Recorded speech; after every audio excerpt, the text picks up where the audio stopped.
So hi and welcome to the Data Explorers Market Update. I'm Will Duff Gordon, and today I'm trying to get to your whet your appetite for the forthcoming and first sort of day's event from the Canadian Securities Lending Association. I think it's taking place on Wednesday, May the 4th.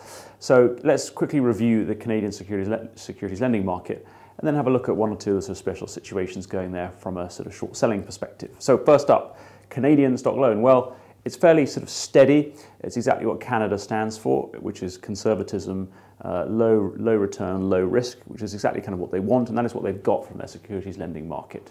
You have a return from equities of about 4.2 basis points was the average return to lendable in the first quarter of this year, which is sort of in the middle of the pack, as it were. Very steady in the government bond land. That's making 3.9 basis points return to lendable. And the supply and demand is pretty constant. Most of the Canadian equities, the large caps, are easy to borrow outside of dividend season. Royal Bank of Canada's dividend meant it was the third most lucrative to lend in the first quarter, and Canadian Imperial Bank of Commerce was another one, so quite dividend dominated. Of the ones above, of the 6% of Canadian securities on loan for greater than 500 basis points, they're all really in the small cap arena, as you would expect from a country with lots of, which was a magnet for sort of mining companies being listed. Now, clearly, where you have resources companies being listed, you have resources companies who have listed on a great deal of hope and expectation, but without actually drilling or extracting anything. Potentially falling into that camp are two, Tanzanian Royal Exploration and Rare Element Resources. So the first of all, the Tanzanian, it's a gold exploration company in Tanzania. 9% of its shares short, having kind of gone up a hell of a lot recently.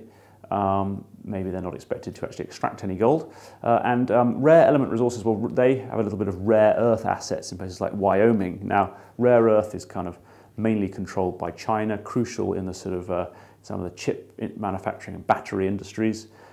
Its shares have trebled or more than trebled in an expectation, because if anybody can have some rare earth outside of China, that is happy days. But maybe they've run out of steam now. 6.5% is the short interest there. Two more to go. So we're going to talk about yellow media. Clearly any directories businesses are at threat of the internet essentially eating their lunch, and we have big short interest in Yell Group in the UK and Paz Jaune in France in the same boat.